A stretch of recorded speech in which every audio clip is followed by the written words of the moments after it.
aujourd'hui, nous passons au deuxième épisode de notre petit guide anti-cynisme dans l'entreprise. Bonjour Alexia. Bonjour Cédric.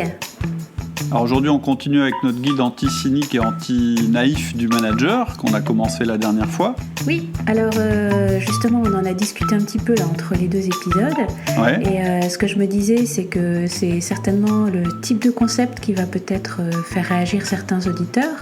C'est sûr. Je pense que c'est en même temps ce qui est intéressant chez Outils du Manager. Et ce discours que tu portes, pour moi, il est vraiment la marque que tu n'es pas un consultant, mais que tu es un chef d'entreprise. Et Tout que du coup, tu portes, je trouve, ce discours qui peut peut-être un peu choquer, parce que certains consultants ont peut-être tendance à présenter l'entreprise d'une façon, justement, eux-mêmes portent parfois un discours qui est peut-être un peu naïf, qui fait plaisir à entendre, etc., mais qui au fond ne rend pas forcément service aux gens confrontés à la vraie réalité. C'est sûr.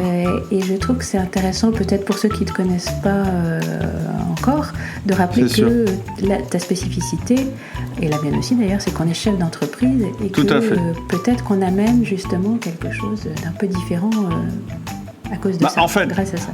En fait, c'est vrai, en ayant ce discours, je dirais, sur la hiérarchie dans l'entreprise, en disant que c'est quelque chose qui n'est pas forcément négatif, en disant que l'entreprise c'est une méritocratie, en disant des choses comme ça, clairement, je ne suis pas forcément dans le mainstream de ce qu'on entend peut-être en ce moment sur le management, ou peut-être qu'on a toujours entendu. Mais en fait, pour moi, le rôle d'outil du manager, c'est pas juste de dire ce que les gens ont envie d'entendre, c'est d'essayer de dire ce en quoi on croit vraiment. Et qui va être utile, qui va rendre service vraiment concrètement. Oui, tout à fait. Et ce que je voudrais... Alors, non seulement je veux dire des choses qui soient utiles, c'est-à-dire que moi, je sais que si vous partez trop naïf à la conquête du management, vous risquez d'être fort déçu. Et du coup de devenir cynique, c'est ce que je disais, il n'y a pas pire cynique qu'un ancien naïf qui a été déçu par la réalité, donc c'est la première chose. Et puis la deuxième chose, c'est qu'on vous donne effectivement des choses qui fonctionnent et qui sont réalistes par rapport au contexte de l'entreprise, parce que si on vous raconte ce que vous avez envie d'entendre, à la limite, c'est pas la peine de nous écouter. Nous, on est, ce qu'on essaye, c'est d'apporter quelque chose de différent et qui va vous faire évoluer. Et la troisième chose que je voudrais dire, c'est que je pense que quand je dis que l'entreprise est hiérarchique et que c'est pas un mal, etc., c'est pour la bonne cause. C'est-à-dire que c'est pour que vous puissiez introduire à l'intérieur de votre manière de manager de la confiance, de la bienveillance, etc.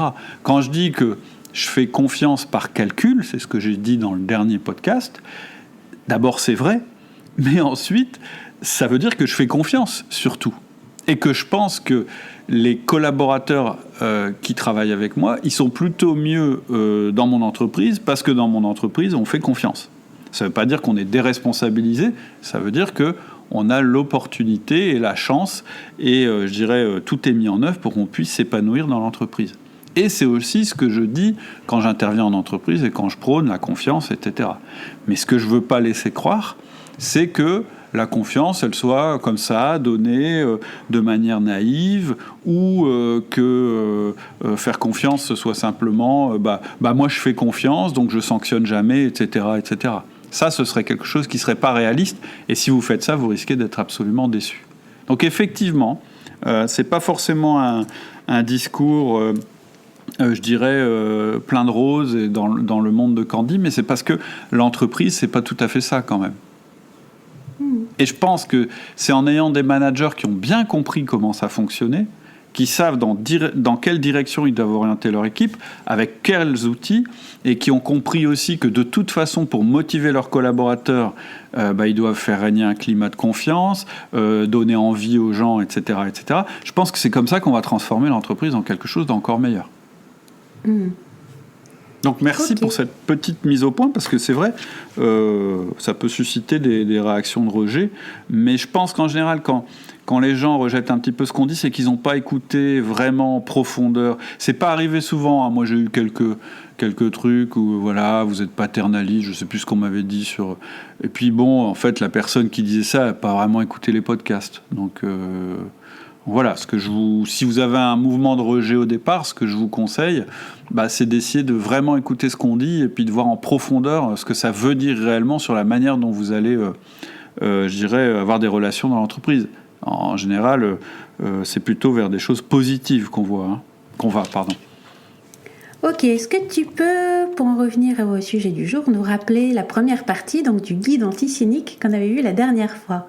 Oui, alors la dernière fois, en fait, on avait fait la partie 1 qui est la structure de l'entreprise hiérarchique, et on a vu que ça voulait dire qu'elle ne distribue pas le pouvoir de manière égale, et y compris même quand ce n'est pas une entreprise pyramidale. Dans la deuxième partie, on a vu que en tant que manager, vous avez un pouvoir, mais que vous ne pouvez l'exercer que d'une seule manière, c'est-à-dire en contribuant au projet de l'entreprise. Et là, on va faire les 3 dernières parties, c'est-à-dire la troisième partie, nos collaborateurs doivent se dépasser en permanence, car on est sur un marché compétitif. Ensuite, la 4e partie, diriger, ce n'est pas écraser. Et la 5e partie, vous avez besoin d'outils et d'un grand pourquoi. Ok, donc ta 3e partie, nos collaborateurs doivent se dépasser car nous sommes dans un contexte compétitif.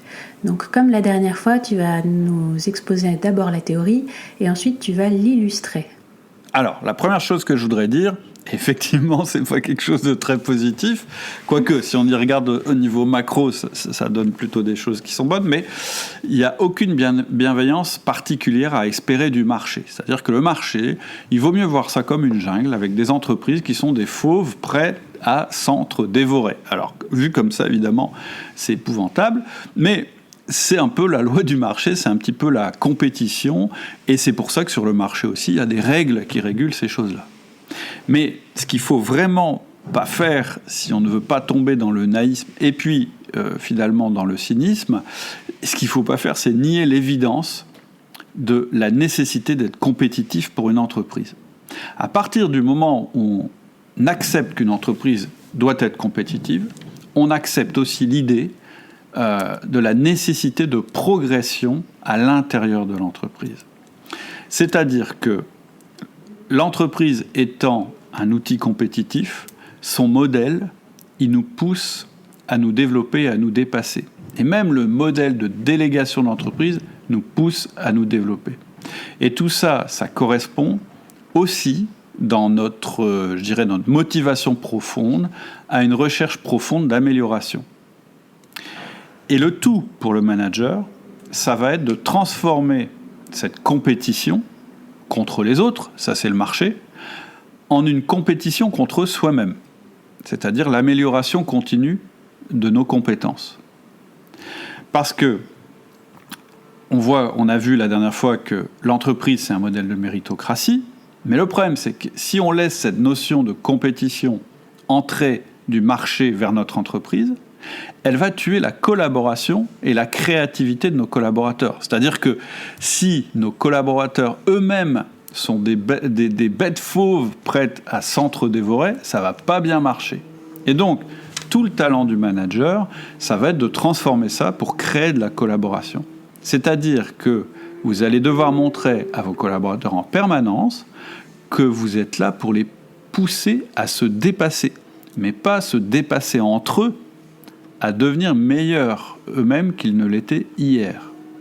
Et ça, c'est une très bonne nouvelle, parce que c'est aussi un des plus forts moteurs de motivation chez l'être humain, devenir meilleur qu'hier. Est-ce que tu peux illustrer ça ? Oui, la première chose que j'ai à dire, c'est que pour les diriger, vous devez les connaître. On l'a vu tout à l'heure, on en a parlé. Dire « moi je fais confiance » et rien faire, c'est pas ça la confiance. C'est pas créer la confiance. Quand on dit je fais confiance et je fais rien, on démissionne plutôt qu'autre chose. C'est qu'on privilégie notre confort personnel au détriment du projet de l'entreprise. Donc, vous devez apprendre à vos collaborateurs à devenir meilleurs. Et pour ça, vous allez devoir les exposer de temps en temps à des choses qu'ils n'ont jamais expérimentées, et vous allez faire ça progressivement. C'est-à-dire que, effectivement, régulièrement, vous allez les soumettre à un stress, ça ne sert à rien de dire le contraire, mais à un niveau de stress qu'ils sont capables de supporter. Et donc pour ça, vous devez très bien les connaître, et vous devez avoir des contacts avec eux de manière hebdomadaire, les analyser, chaque personne qui fait partie de votre équipe, comprendre comment ils fonctionnent, et c'est la première chose. Et là, vous saurez ce qui les stresse et les situations où ils sont en confort. C'est très important de connaître ça. Ensuite, il faut que vous créiez un environnement qui soit favorable à la confiance. C'est-à-dire que vous devez créer un environnement de sécurité où on a le droit de se tromper du moment qu'on avait l'intention de bien faire. Et qu'est-ce que ça veut dire dans l'entreprise, l'intention de bien faire ? C'est aller dans le projet de l'entreprise, dans le sens du projet de l'entreprise. Donc, est-ce que vous allez les laisser se tromper et rien dire ? Non, c'est pas ça. Vous allez faire un feedback négatif. Mais un feedback négatif, c'est pas une punition. Un feedback, c'est une preuve de confiance. C'est faire confiance à la capacité de l'individu à comprendre et à entendre que ce qu'il fait a un impact négatif au sens du projet de l'entreprise, mais surtout, vous allez lui montrer que vous lui faites confiance pour changer. Vous savez, c'est un petit peu comme dans un couple. Si votre compagne ou votre compagnon, en permanence, il vous dit juste que vous êtes formidable, quoi que vous fassiez, même quand vous vous plantez lamentablement, pour moi, ça n'a pas bien marché. En fait, quelqu'un qui vous aime et qui croit en vous, c'est quelqu'un qui est capable de vous dire quand vous ne faites pas ce qu'il faut. Et donc, bon, là, je ne veux pas dire qu'il faut que vous soyez en couple avec vos collaborateurs, c'est pas ce que je veux dire. Ce que je veux dire, c'est qu'il faut du courage pour dire ça à un collaborateur. C'est-à-dire lui dire, non, mais là, tu t'es planté, ou bien tu es en train de te planter, et il va falloir que tu changes. Le coaching aussi. Le coaching, c'est un acte de bienveillance, mais pour faire un coaching particulièrement efficace, vous ne pouvez pas faire autre chose que d'être exigeant envers la personne que vous êtes en train de coacher. C'est-à-dire que là non plus, il ne faut pas être naïf. En fait, la naïveté, ce serait de croire, de dire à la personne, je vais lui donner tous les outils, puis elle va se développer naturellement, sans aucune contrainte. Pour pouvoir faire un coaching, vous allez devoir identifier ce dont a besoin la personne, et donc quelquefois ça peut mal se passer, parce qu'en général, elle n'aime pas qu'on voit leurs défauts. Très souvent, quand vous demandez un changement à une personne, la première réaction, c'est de dire « Ah oui, donc tout ce que je fais, c'est pas bien ». Et puis de faire un peu comme ça la tête.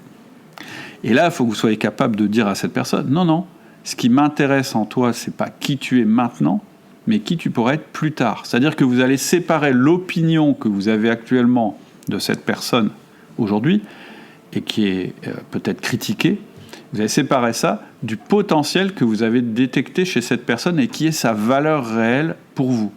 Donc, créer la confiance, c'est pas confortable, c'est difficile, c'est le contraire du laisser-faire. Et en fait, se faire confiance mutuellement, ça sert à pouvoir se confronter, mais continuer à marcher côte à côte. En fait, une équipe sans confrontation et sans conflit, en fait, elle paye pas le prix de l'efficacité. Elle trouve un confort qui la remet pas en cause, mais en général, quand il y a un trop grand confort dans une équipe, c'est qu'il y a quelqu'un qui paye ce confort. Ça peut être vous, en tant que manager, c'est-à-dire vous faites tout ce que les autres ne font pas, mais quelquefois c'est le client. Ah non, on va pas faire ce que le client veut parce que c'est plus confortable. Ça, c'est pas une équipe qui fonctionne bien. Ensuite, il y a le droit à l'erreur. Alors, pourquoi le droit à l'erreur ? Et d'ailleurs, je ne devrais pas dire le droit à l'erreur, je devrais dire le devoir d'erreur. Il faut se tromper pour progresser. Pourquoi ? Parce qu'on n'apprend jamais mieux qu'en corrigeant nos erreurs. C'est-à-dire que les erreurs font partie du processus d'amélioration. Et puis l'autre chose que j'ai dit tout à l'heure, c'est que vous devez mettre vos collaborateurs en stress. Alors, je ne sais pas si tu connais le SGA, le syndrome général d'adaptation. Non. En fait, c'est un principe plutôt biologique, physiologique. C'est le principe qui fait que nos muscles se développent. En fait, en général, si on rentre pas dans le détail, on pense que nos muscles se développent parce qu'on les entraîne. Mais en fait, c'est pas ça qui se passe. Nos muscles, ils se développent si on les soumet à un stress toujours plus important. C'est-à-dire que c'est pas l'accumulation des séances qui va générer la croissance des muscles. Sinon, tes peintres, par exemple, ils auraient des bras d'haltérophile, puisqu'on sait qu'un peintre, il bouge son bras quand même toute la journée. C'est peut-être une des professions où on bouge son bras le plus. Et donc, il devrait avoir des bras d'haltérophile. Mais bizarrement, à force de manier son pinceau, il n'attrape pas des bras d'haltérophile. Parce qu'il n'y a pas d'adaptation de la charge de travail. C'est-à-dire que l'haltérophile, qui a des gros bras, lui, en fait, il soumet ses muscles à des charges croissantes. Et c'est ça qui génère son progrès. Par contre, s'il met trop de poids, eh bien, il va arrêter de croître parce qu'il va détruire ses muscles et l'adaptation ne se fait pas non plus. C'est ça le syndrome général d'adaptation. Tu peux prendre la même analogie avec la peau. Si tu te mets trop au soleil, tu vas avoir un coup de soleil. Par contre, si tu mets au soleil à bonne dose, ton corps va s'adapter, ta peau va s'adapter et tu vas bronzer. C'est pareil pour les cales sur les mains. Si tu fais progressivement, si tu soumets tes mains à un travail progressif, ta peau va s'épaissir pour se protéger. Par contre, si tu la mets en face d'un travail trop dur, tu vas saigner, tu vas t'abîmer. Et donc, alors pourquoi je dis tout ça ? C'est pas juste pour vous donner un cours de bio, d'ailleurs j'en serais bien incapable, c'est de vous dire qu'en fait, votre rôle, c'est de créer pour vos collaborateurs un environnement qui donne confiance, mais pas que confiance, c'est-à-dire que ce ne soit pas la sécurité absolue. Il faut aussi que cet environnement leur donne des opportunités de se développer. C'est-à-dire des challenges qui les font régulièrement sortir de leur zone de confort pour progresser. Des challenges qui sont de plus en plus hauts au fur et à mesure de leur progression. Et ça tombe bien parce que c'est un des éléments du flow. On a parlé du flow plusieurs fois dans les podcasts. C'est d'avoir un challenge en adéquation avec nos compétences. Pas trop bas parce que sinon ils vont s'ennuyer, mais pas trop haut, sinon ils vont se cramer. Et donc, ça rejoint aussi ce besoin qu'on a en permanence de s'améliorer, de progresser, etc. Et c'est ça qui peut donner notre sens au travail. Donc on voit que finalement, cette histoire de méritocratie, mais une méritocratie qui n'est pas dirigée les uns contre les autres, c'est-à-dire qu'on ne progresse pas au détriment des autres, mais on progresse parce qu'on devient meilleur, et ben on voit en fait que finalement c'est une très bonne chose pour le collaborateur. C'est là où l'intérêt de l'entreprise et celui du collaborateur se rejoignent. Et votre job en tant que manager, c'est de faire que ces deux intérêts se rejoignent le plus souvent possible. C'est là que vous allez avoir de la performance. Ok, alors on en arrive à ton point suivant. Diriger, ce n'est pas écraser. Donc d'abord, en théorie, qu'est-ce que tu veux dire par là ? En fait, c'est parce qu'il y a beaucoup de managers qui pensent que pour manager, il faut écraser les autres. C'est-à-dire que le but, en fait, c'est d'avoir raison, de savoir dans quelle direction on va aller, et puis d'obliger les gens à y aller. Et donc, dominer, ce serait rester le meilleur partout, en empêchant les autres de se développer dans des directions qu'on n'avait pas prévues, ou tout simplement en les empêchant de se développer. Ça peut éventuellement être efficace dans certaines structures, je ne sais pas, mais certainement pas dans l'entreprise. D'ailleurs, être le plus fort, écraser les autres, c'est jamais une garantie de rester au pouvoir. Je regardais il n'y a pas longtemps une étude qui expliquait que les chimpanzés sont des êtres sociaux, qui peuvent être incroyablement féroces entre eux, quand les règles ne sont pas respectées. Et donc, en fait, on voit que le chimpanzé dominant, c'est jamais le plus fort physiquement. Si réellement c'était que la force et la domination qui permettaient de garder le pouvoir, ce serait le plus balèze qui serait au pouvoir. Et en fait, chez les chimpanzés, c'est jamais vrai. Celui qui reste au pouvoir, c'est le plus social, parce qu'il a accédé en fait au pouvoir grâce à ses relations et qui va s'y maintenir de la même manière. Donc on voit bien que déjà, l'histoire de dire il faut que ce soit un panier de crabes et c'est comme ça que ça va marcher, ça marche pas. Ça marche même pas dans l'état sauvage. Mais voilà pour les chimpanzés. Mais si on revient à l'entreprise dans votre équipe, vous ne pourrez pas obtenir ce qu'on attend de vous en ne cultivant que des relations de domination. Et donc, c'est pour ça que je dis que dans l'entreprise, on vous a donné du pouvoir hiérarchique pour une seule raison, c'est de faire respecter les règles, mais pas pour assurer votre domination. Votre rôle, vous, c'est d'encourager la collaboration, pas la compétition. Bref, votre pouvoir hiérarchique, il est important, mais vous allez l'utiliser que lorsque le projet sera menacé. Parce que l'approche dure, ça détruit la créativité, l'intelligence et la rétention. Et l'approche naïve n'est pas bonne non plus, parce qu'elle fait tout reposer sur une bonne relation au détriment de la performance. Donc on voit bien que vous devez en permanence utiliser un mix entre votre pouvoir hiérarchique, le moins souvent possible, et le pouvoir de la relation, mais au service du projet d'entreprise. Est-ce que tu peux illustrer ce que tu viens nous expliquer de façon théorique par des exemples ? Alors, pourquoi vous ne pouvez pas être un manager autoritariste ? Moi, je ne sais pas si tu connais la théorie de Jack Welch, l'ex-dirigeant du groupe GE. Je ne me souviens pas si on a déjà parlé entre nous. Je pense pas, non. En fait, son mode de progression et son mode de... Ah si, oui. Ça dit quelque chose. En fait, il y a longtemps. Oui, il y a longtemps. Ouais, en fait, il décrit ça dans son livre. C'est un livre qui est très intéressant et Jack Welch est un excellent dirigeant. Mais il avait un truc, franchement, moi, qui me posait question, c'est qu'il obligeait ses managers à classer leurs collaborateurs en mettant les meilleurs en haut et les moins bons en bas. Bon, jusque-là, c'est une approche assez classique. Mais là où il était moins classique, c'est que chaque année, il demandait aux managers de virer ceux du bas. C'est-à-dire qu'en fait, il demandait chaque année à ses managers de virer les 20% des moins performants, ou peut-être des 30%. Donc, la première année, c'était plutôt facile, puisqu'en général, on sait que dans un groupe, bah oui, il y a toujours 20%, etc. Mais chaque année, il les obligeait à recommencer. Parce que selon lui, c'était la seule manière de faire progresser le groupe, c'était de virer les moins bons. Et donc, au bout d'un moment, quand tu fais ça, évidemment, ton groupe, il ne reste plus que des bons, et tu es obligé de virer des bons. Et donc, il disait, alors déjà, faut voir si c'est faisable. Je ne sais pas exactement comment il les classait. Enfin, il y a plein de questions qui peuvent se poser autour de ça. Puis il y a quand même une question un peu éthique, c'est-à-dire qu'il disait, mais vraiment, vous êtes en train de baser votre société sur quelque chose qui est quand même un petit peu épouvantable. Et lui, il disait, mais non, pas du tout, parce que comme General Electric est une référence de classe mondiale, même les mecs qu'on vire, ils trouvent du boulot tout de suite, parce que c'est des très bons qu'on vire.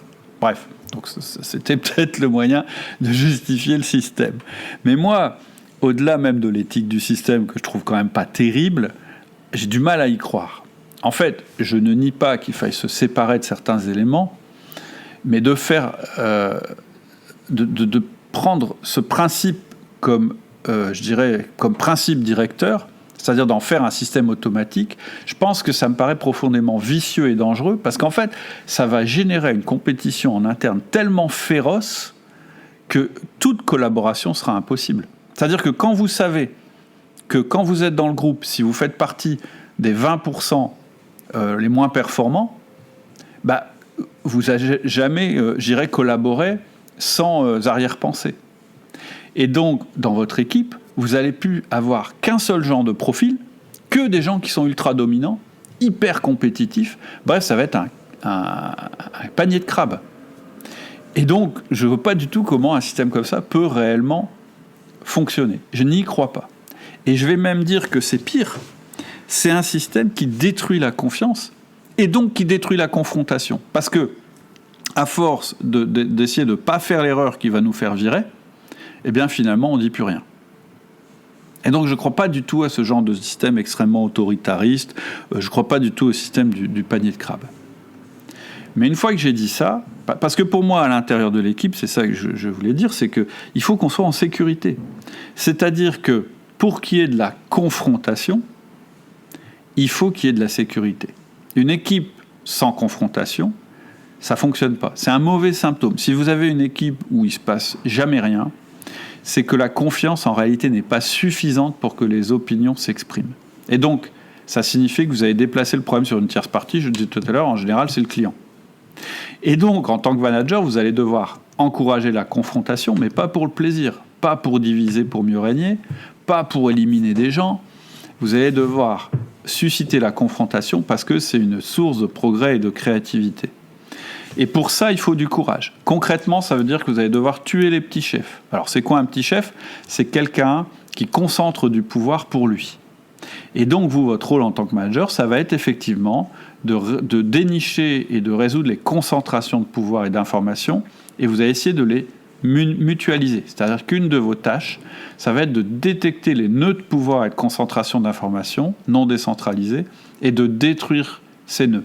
Vous allez rendre l'information visible, et vous allez essayer de répartir ce pouvoir sur plus de personnes. Donc, vous allez faire de la délégation.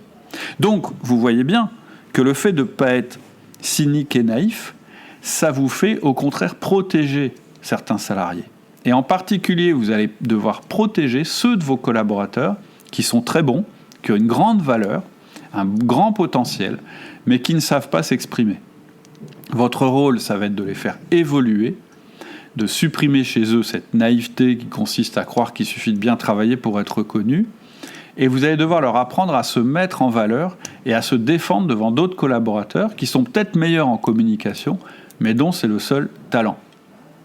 Et c'est pour ça que je dis qu'il faut du courage. Il va falloir vous battre aussi pour défendre votre équipe et vous défendre vous-même. Et c'est ici que je dis que la naïveté ou la bienveillance ne doivent pas se transformer dans une naïveté pure qui fait que finalement vous pourriez croire qu'on n'aura jamais à se battre, que tout va être harmonieux en permanence, etc. Non, vous allez devoir faire preuve d'autorité. Vous allez devoir détecter les endroits dans l'entreprise ou dans votre équipe qui font que le confort, il n'est pas bon pour l'équipe en réalité, le confort.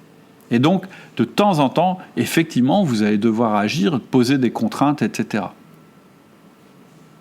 Et c'est là qu'on peut dire que être bienveillant par moment vis-à-vis des gens qui jouent le jeu, c'est bien, mais il faut aussi être capable de prendre le contre-pied et de prendre un petit peu le costume de guerrier. Et en particulier vis-à-vis des divas, les gens qui se croient tout permis parce qu'ils ont des compétences, des tortionnaires, c'est-à-dire les petits chefs qui font régner l'ordre, mais leur ordre à eux et pas celui de l'entreprise, les anti-systèmes, c'est-à-dire les déçus du système qui n'arrêtent pas de critiquer. Et bref, tout ça, ça veut dire que vous pourrez être positif, mais surtout pas avoir cette espèce de naïveté molle qui permet tout. Donc ça va vous demander beaucoup de clairvoyance, d'énergie, et ce que vous devez faire, ça va être de déterminer des règles, peu nombreuses, mais extrêmement claires, et vous devrez appliquer ces règles sans trembler. Donc, ce que je veux dire, c'est que d'un côté, vous avez le panier de crabes à la Jack Welch. Moi, je vous déconseille de faire ça, parce que ça va vous emmener inéluctablement vers le cynisme, et vos collaborateurs aussi. Mais de l'autre côté, vous avez aussi le salon de thé, avec un gros éléphant dans la pièce dont personne ne parle, et où on évite toute confrontation. En fait, aucun de ces deux systèmes n'est bon. Donc, qu'est-ce que ça veut dire ? Ça veut dire que c'est un autre système qui marche. Par exemple, ne pas recruter des profils similaires entre eux au niveau comportemental. Si vous êtes un D dominant, vous allez recruter que du dominant, comme Jack Welch, et vous aurez que des dominants dans l'équipe, et vous allez vous retrouver avec un panier de crabes.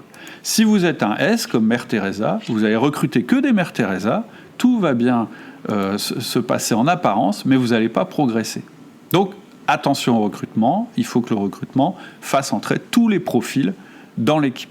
Ensuite, vous allez leur donner un environnement où on favorise la confrontation productive et on reconnaît qu'on progresse en se trompant. Et donc, comment on fait pour dire on a le droit à l'erreur ? Simplement, vous allez leur montrer que vous aussi vous faites des erreurs et que même parfois vous revenez sur votre décision parce qu'un de vos collaborateurs vous a dit que c'était mieux comme ça. Et donc vous devez aussi montrer que vous prenez en compte leurs idées et qu'ils peuvent vous faire revenir sur votre décision. Et tout ce que je viens de dire, c'est totalement impossible si vous choisissez la voie de l'autoritarisme. Parce que quelqu'un qui est autoritariste, entre guillemets, je ne sais pas si ça existe, mais qui base, je dirais, toute son influence sur son pouvoir d'écraser les autres, c'est impossible qu'il revienne sur ses décisions, c'est impossible qu'il se trompe, etc., etc. On en arrive au 5e point. J'espère que je ne vous ai pas trop découragé, mais au contraire, j'espère que je vous ai donné du courage en disant ça. C'est donc les outils du manager et le grand pourquoi. Oui. En résumé, vos rôles sont de créer une équipe performante, évolutive, autonome et fidèle. Il faut que votre environnement développe des individus forts, indépendants, mais que ce soit des individus qui soient orientés, qui orientent leur énergie vers leur développement personnel et le projet de l'entreprise. Alors comment on fait ça ? Je vais repasser en revue les outils du manager. Puis ensuite, je vous dirai qu'il y a quelque chose qui doit s'ajouter à ça et que c'est justement le sens de la version numéro 2 de mon livre. Donc, les outils. Le 1 à 1, il a pour rôle, dans un premier temps, de développer la confiance entre vous et chacun des membres de votre équipe. Et je dis bien chacun des membres de votre équipe, parce que personne n'aime qu'on s'adresse à lui comme une composante lambda du groupe. Chacun estime à juste titre qu'il est unique. Et donc le 1 à 1 va vous permettre de comprendre vos collaborateurs dans leur individualité, surtout si vous êtes formé au DISC, qui vous fournira les clés pour rapidement comprendre ce sur quoi vous devez être attentionné avec ce collaborateur. Mais le 1 à 1, il va aussi vous permettre de comprendre ce qui se passe dans votre équipe. Parce que ce qui se passe dans votre équipe, vous ne vous rendez pas compte quand vous regardez l'équipe. Il y a des choses qui ne se disent pas quand on est en groupe. Et donc le 1 à 1, ça vous permet aussi de comprendre ce qui se passe à l'intérieur de l'équipe en interrogeant chacune de ses composantes. Voilà en résumé le 1 à 1. Le feedback.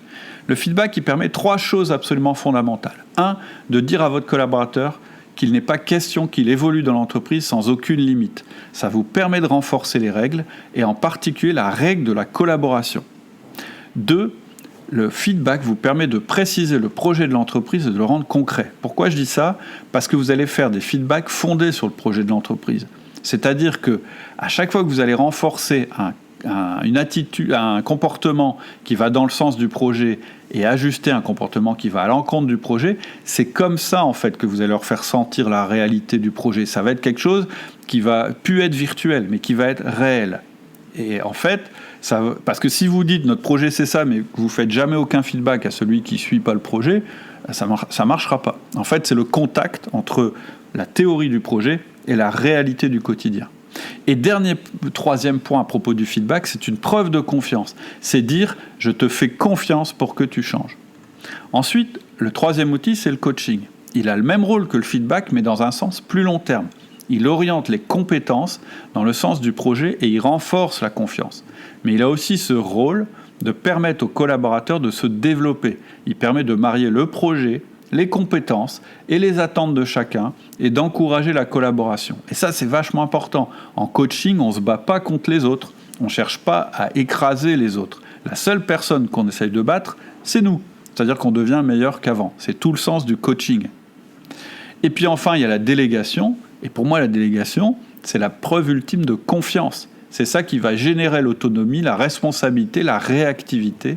C'est ça qui va canaliser l'ambition. En fait, en déléguant, en donnant des responsabilités à vos collaborateurs, vous allez alimenter leur volonté de progression, mais en les orientant sur l'entreprise. C'est-à-dire que le moyen de réussir, ça va pas être de détruire son petit copain, ça va être d'obtenir plus de pouvoir en faisant plus pour l'entreprise.